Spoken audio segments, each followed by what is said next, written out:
With the season reaching its end, there naturally are award conversations to be had, and there's at least a few awards that are for sure set. MVP, it's going to be Aaron Judge and Shohei Ohtani. Both should be unanimous. The American Rookie of the Year award is a good argument to be had, but then comes the National League Rookie of the Year award, and it's the total opposite.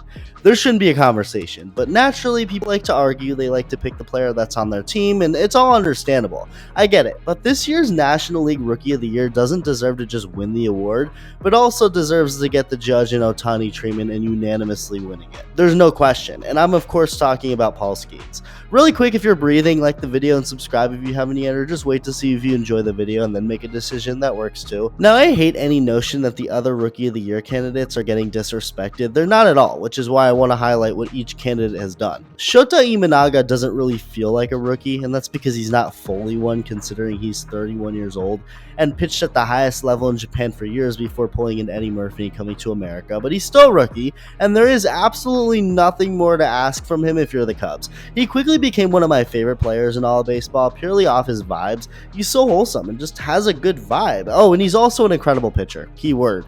Pitcher. Imanaga is the definition of a pitcher who's mastered the art of pitching. He doesn't blow you away with a crazy fastball, but he does blow guys away with a fastball that he knows where to locate along with every other pitch in his arsenal. He barely walks anyone. He strikes people out but doesn't rely on that. He's led the Cubs in innings this year by far, was named an All-Star, has won 15 games, his ERA is under 3. I mean, it's been awesome to see how seamlessly he's made the transition from Japan to the big leagues. Next up are the Jackson brothers, Jackson Chourio and Jackson Merrill, and we'll start with Chourio.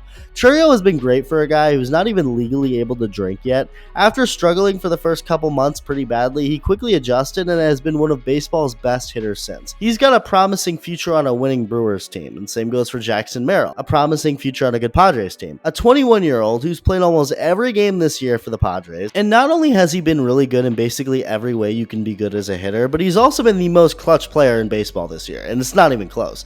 There was a point this season where Merrill hit 4 game-tying home runs in the 8th inning or later in the span of 12 days, becoming the first player in big league history to do that in a span of 50 days or less in the regular season. And as of today, the man has 6 game-tying or go-ahead home runs in the 8th inning or later this year, more than anyone in baseball. It's been truly incredible, and he deserves all the praise in the world along with Jackson Chourio and Shota Imanaga. And saying Paul Skenes deserves to unanimously win the award isn't a disrespect to any of them, but more so the biggest praise imaginable to Skenes, that despite all the success from the other candidates, Skenes has not only become the favorite after not even beginning the year in the big leagues and just being in college a year ago, but he's gone as far as to clearly be the favorite, no question.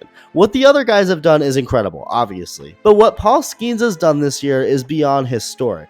And the biggest reason for this is when looking at what he's done this year, a lot of what he's done is so great, not just in the context of a rookie, but in the context of anyone, of any pitcher or player ever. For example, as of this video, Paul Skenes is a 1.99 ERA this season. He's only the second player to post an ERA of less than 2 through 22 career appearances since 1913.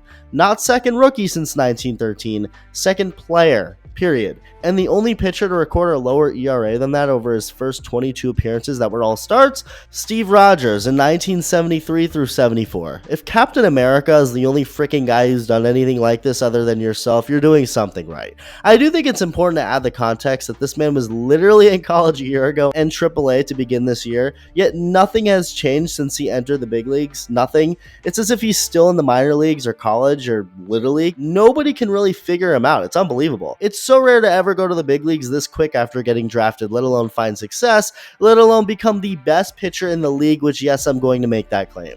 I think he is, but it's not about what I say. The stats show he is. His ERA is again 1.99. He's averaging 11.5 strikeouts per 9 innings, which is great. He doesn't walk too many people. He doesn't allow many guys on base. I mean, there's absolutely nothing more he can do. He's beyond filthy. The most exciting thing about him is the fastball for obvious reasons. It's the definition of power, just a straight bullet coming in, but then he's got what's being called a splinker. So a combination of a split finger and changeup, something that wasn't even planned, it just came to be. Apparently when Skenes was getting ramped up to throw in games after the draft, he started playing catch one day, and the ball accidentally came off of his index finger rather than his middle finger, which was the normal way of doing it, and the ball moved how it moves now. So he was like, okay, cool, I'm going to keep doing that. And it's become one of the nastiest pitches in baseball that big leaguers cannot hit. It's virtually unfair, and thanks to the pitching ninja on Twitter, here, we can see exactly how this mix of pitches works and devastates hitters.